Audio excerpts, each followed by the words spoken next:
رات بھر کی موج مستی سے تھکے ہارے لوگ اپنے اپنے گھر جانے کو تھے کہ اچانک انہیں ایک بڑے زور کی چنگھاڑ کی صورت میں عذاب نے آ پکڑا۔ سورۃ ہود۔ اس زوردار سخت ترین چیخ نے ان سب کے کانوں کے پردے پھاڑ دیے اور ان کے دل پارا پارا ہو گئے۔ ابھی چنگھاڑ کا عذاب ختم بھی نہ ہونے پایا تھا کہ ایک شدید ترین زلزلے نے آ پکڑا اور وہ اپنے گھروں میں اوندے پڑے رہ گئے۔ سورۃ الاعراف۔ اور قوم سمود کو اللہ نے یوں نیست و نابود کر دیا کہ گویا وہاں وہ کبھی آباد ہی نہ تھے۔ سورۃ ہود۔ بسم اللہ الرحمن الرحیم۔ قدیم جزیرۃ العرب کے شمال مغربی علاقے میں واقع وادی القریٰ اپنی ہریالی اور شادابی میں بے مثال ہے۔ اس وادی پر قوم سمود کی حکمرانی تھی، جبکہ اس کے مد مقابل جنوب مشرقی عرب پر قوم عاد قابض تھی۔ قوم سمود بھی قوم عاد کی طرح نہایت طاقتور، طویل القامت اور زبردست شان و شوکت کی مالک تھی، اور اسے فن تعمیر میں بھی کمال حاصل تھا۔ پہاڑوں کو تراش کر انتہائی خوبصورت عمارتیں بنانے کا فن گویا ان پر ختم تھا۔ اس قوم کے دارالحکومت کا نام حجر تھا۔ قوم سمود اپنے عالیشان محلات، سرسبز و شاداب کھیت کھلیان، خوبصورت مرغزاروں اور نعمتوں کی فراوانی کے سبب غرور، تکبر اور سرکشی کے نشے میں چور تھے۔ حالانکہ کچھ ہی عرصہ پہلے قوم عاد پر قہر الہی کے مناظر ان کے سامنے تھے۔ یہ بھی اپنے ہاتھوں سے تراشے ہوئے پتھر کے خداؤں کی عبادت کرتے تھے۔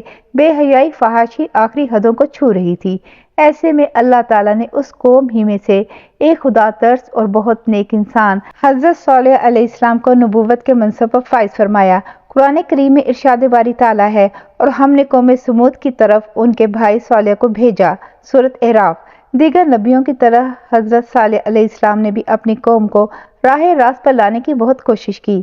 قوم سمود کے سردار اس بات کا تصور بھی نہیں کر سکتے تھے کہ کوئی عام آدمی اس طرح محفلوں اور چوک چوراہوں پر کھڑا ہو کر ان کے آباء و اجداد کے خداؤں کی نفی کرے اور صرف ایک ان دیکھے رب کی عبادت کی بات کرے۔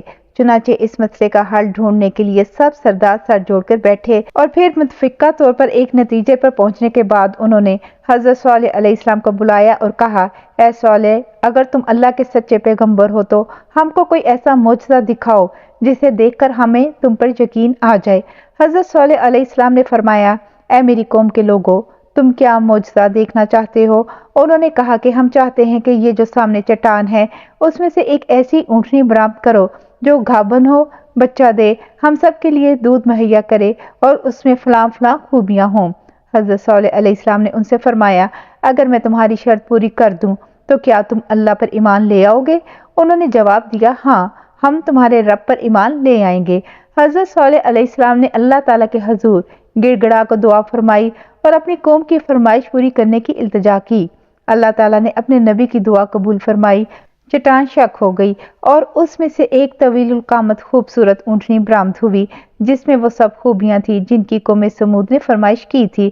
یہ محیر العقول منظر دیکھ کر قوم سمود لاجواب ہو گئی۔ اس موقع پہ قوم کے سرداروں میں سے ایک جندہ بن عمر بن محلات بن لبید اپنے چند ساتھیوں کے ساتھ ایمان لے آیا، لیکن اکثریت اپنی ہٹ دھرمی پر قائم رہی اور اسے جادو کا کمال ظاہر کرتی رہی۔ اس موقع پر حضرت صالح نے اپنی قوم سے فرمایا، اے میری قوم، یہ ناقۃ اللہ یعنی اللہ کی بھیجی ہوئی اونٹنی ہے جو تمہارے لیے ایک معجزہ ہے۔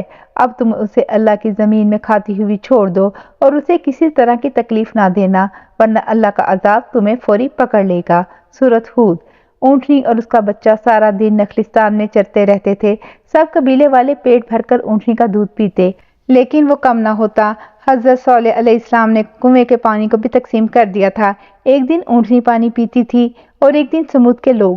جب اونٹنی پانی پینے آتی تو وہ کنویں کا سارا پانی پی جاتی۔ قرآن کریم میں اللہ تعالیٰ فرماتے ہیں کہ صالح علیہ السلام نے اپنی قوم سے کہا، دیکھو یہ اونٹنی ہے، ایک دن اس کی پانی پینے کی باری ہے اور ایک معین روز تمہاری باری، اور اس کو کوئی تکلیف نہ دینا، نہیں تو تم کو سخت عذاب آ پکڑے گا۔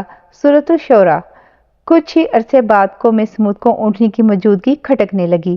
انہیں اپنے ہرے بھرے نخلستانوں میں آزادی سے گھومتی پھرتی اونٹنی ایک آنکھ نہ بھاتی تھی، اور جب وہ یہ دیکھتے کہ اپنی باری آنے پر اونٹنی ایک ہی سانس میں پورے کنویں کا پانی پی جاتی ہے تو حیران ہو کر اسے جادو سے تشبیہ دیتے۔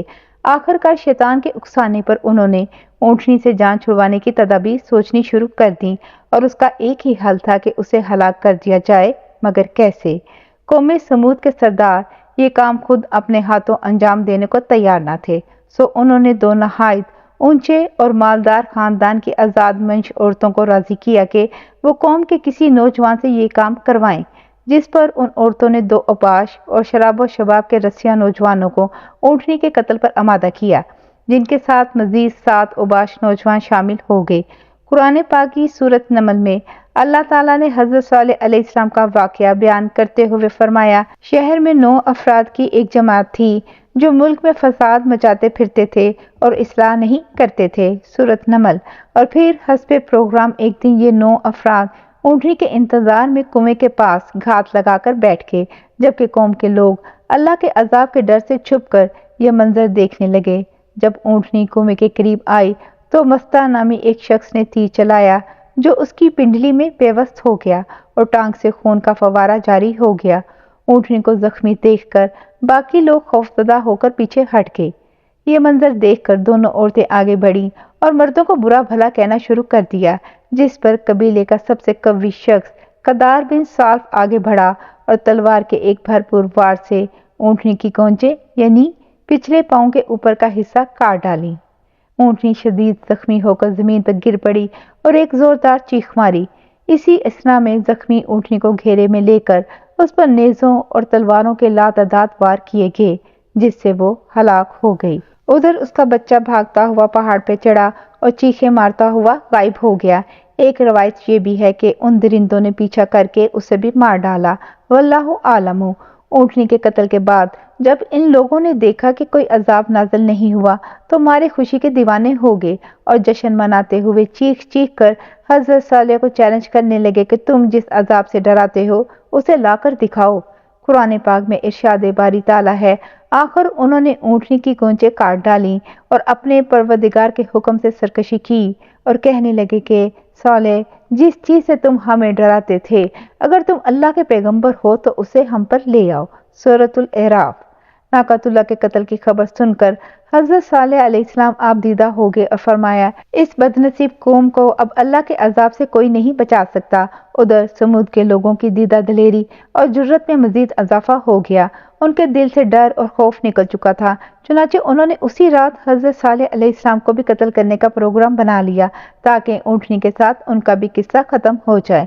وہ 9 افراد ایک پہاڑ کی گھاٹی میں چھپ کر بیٹھ گئے تاکہ جب حضرت صالح علیہ السلام وہاں سے گزریں تو انہیں قتل کر دیں، مگر کائنات کا مالک اللہ قوم سمود کے ہر مکر و فریب اور شیطان کی چال بازیوں سے خوب واقف تھا، چنانچہ پہاڑ سے ان پر پتھر برسائے گئے جن سے وہ سب ہلاک ہو گئے۔ دوسرے دن جب لوگوں کا وہاں سے گزر ہوا تو دیکھا 9 کے 9 افراد پتھروں کے نیچے مرے پڑے تھے۔ حضرت صالح کو اونٹنی کے قتل کا بڑا غم تھا اور اب اتمام حجت ہو چکا تھا، اللہ تعالیٰ کے وعدے کے مطابق اب عذاب آنا ہی تھا، لہٰذا حضرت صالح علیہ السلام نے اپنی قوم کو مطلب فرمایا کہ اب تمہارے پاس عیش و عشرت کے صرف 3 دن بچے ہیں، اس کے بعد ایک سخت عذاب تم پر نازل ہوگا۔ اللہ تعالیٰ فرماتے ہیں کہ جب انہوں نے گونچیں کاٹ ڈالیں تو صالح علیہ السلام نے کہا کہ اپنے گھروں میں 3 دن اور فائدے اٹھا لو، یہ وعدہ جھوٹا نہیں ہے، سورۃ ہود۔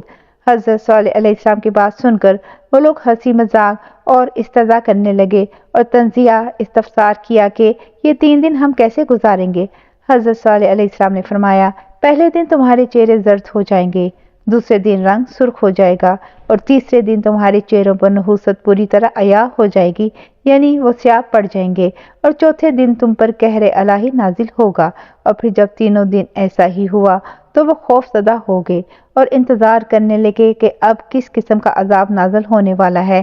ابھی چوتھے دن کا سورج طلوع ہوا ہی تھا کہ آسمان سے ایک بہت تیز چیخ کی آواز چنگھاڑ کی صورت بلند ہوئی جس نے ان کے کانوں کے پردے پھاڑ دیے، دل دہلا دیے۔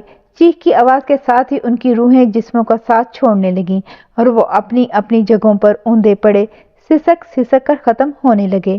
کچھ ہی دیر میں لاکھوں افراد پر مشتمل نہایت قوی اور طاقتور قوم جانوروں کے کھائے ہوئے بھوسے کی طرح ڈھیر ہو چکی تھی، اور کفر و شرک میں مبتلا غرور و تکبر میں ڈوبے لوگوں کا شاندار اور بارونق شہر شہر خاموشہ میں تبدیل ہو کر ہمیشہ کے لیے عبرت کا نشان بن گیا۔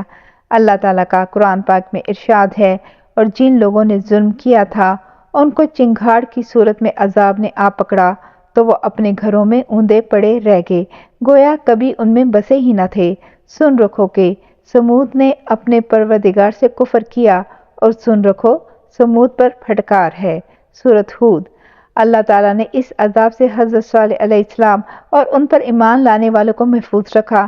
چنانچہ اللہ تعالیٰ نے فرمایا، جب ہمارا حکم آ گیا تو ہم نے صالح کو اور جو لوگ ان کے ساتھ ایمان لائے تھے ان کو اپنی مہربانی سے بچا لیا اور اس دن کی رسوائی سے محفوظ رکھا۔ بے شک تمہارا پروردگار طاقتور اور زبردست ہے۔ سورۃ ہود۔ مسند احمد میں حضرت ابن عمر رضی اللہ تعالیٰ عنہ سے مروی ہے کہ 9 ہجری میں رسول اللہ صلی اللہ علیہ وآلہ وسلم تبوک جاتے ہوئے جب وادی سمود سے گزرے تو آپ صلی اللہ علیہ وآلہ وسلم نے اس ویران اور اجڑی جگہ کو دیکھ کر صحابہ سے فرمایا، یہاں سے جلدی سے گزر چلو، اور اگر پانی کی ضرورت ہو تو صرف اس کنویں کا پانی استعمال کرو جس سے حضرت صالح علیہ السلام کی اونٹنی پانی پیا کرتی تھی۔